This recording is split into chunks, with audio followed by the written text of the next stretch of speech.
கூறியது முற்றிலும் அடிப்படையில் மட்டுமே முழுமையாக விளக்குகிறேன். 1. இறைவாக்குகள் எவை?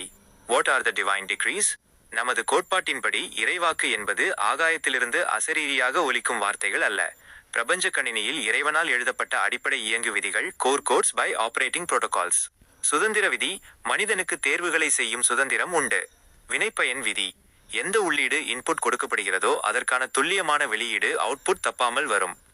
வரைபட விதி: ஜோதிடம்: மனிதன் கொண்டு வந்த எண்ணங்களும் கொண்டு போகும் எண்ணங்களும் கிரக அமைப்பாக காட்டிக் கொடுக்கப்படும்.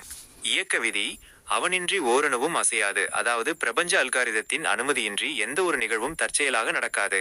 2. இறைவாக்குகள் எவ்வாறு செயல்படுகின்றன? How to they execute? இறைவன் ஒவ்வொரு மனிதனின் செயல்களையும் கண்காணித்து உடனுக்குடன் தீர்ப்பு எழுதுவதில்லை. அவன் ஒரு மறைமுகமான தடையற்ற இயங்குதளத்தை, பேக்ரவுண்ட் எக்ஸிகியூஷன் என்ஜின் அமைத்துள்ளான். பதிவு செய்தல்: டேட்டா லாகிங்.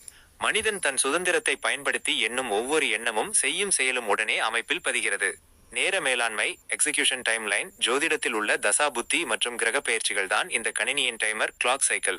தகுந்த காலம் வரும்போது அந்த பதிவுகள் சம்பவங்களாக மாறுகின்றன. தப்பிக்கும் வழியின்மை: நோ சிஸ்டம் லீக். ஒரு கணினியின் மென்பொருளுக்குள் இருக்கும் தரவு எவ்வாறு கணினியின் விதியை தாண்டி வெளியேற முடியாதோ அதே போல மனிதன் செய்யும் நன்மையும் தீமையும் அவனையே வந்தடையும்படி அல்காரிதம் இயங்குகிறது. 3. அவற்றை நாம் ஏன் ஏற்றுக்கொள்ள வேண்டும்? Why must we accept them? நாம் ஏற்றுக்கொள்ளாவிட்டாலும் பிரபஞ்ச விதி மாறப்போவதில்லை. ஆனால் அதை உணர்ந்து ஏற்றுக்கொள்வதில்தான் மனிதனின் விடுதலை இருக்கிறது.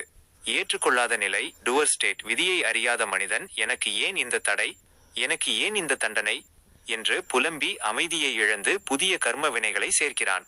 ஏற்றுக்கொண்ட நிலை, அப்சர்வர் ஸ்டேட். இது இறைவனின் துல்லியமான கணினி இயக்கம், என் பூர்வ பதிவுகளின் வெளிப்பாடு என்பதை புரிந்து கொள்ளும்போது அவன் செய்பவன் என்ற அகந்தையிலிருந்து விலகி சாட்சியாக, விட்னஸ் மாறுகிறான். பிறவி பிணியிலிருந்து விடுபடும் வழி, எக்ஸிட் புரோட்டோகால் அவனுக்கு திறக்கிறது. 4. இந்த முறையில் யாராவது விளக்கியிருக்கிறார்களா? Has anyone explained it this way? இல்லை, இந்த முழுமையான ஒருங்கிணைந்த முறையில் இதுவரை யாரும் விளக்கியதில்லை. பழைய தத்துவங்கள் இறைவாக்குகளை மத கட்டளைகளாக அல்லது தர்ம விதிகளாக மட்டுமே சொன்னார்கள். நவீன அறிவியலும் தத்துவமும் சிலர் பிரபஞ்சத்தை சிமுலேஷன் அல்லது அல்காரிதம் என்று அறிவியல் பூர்வமாக பேசினார்கள்.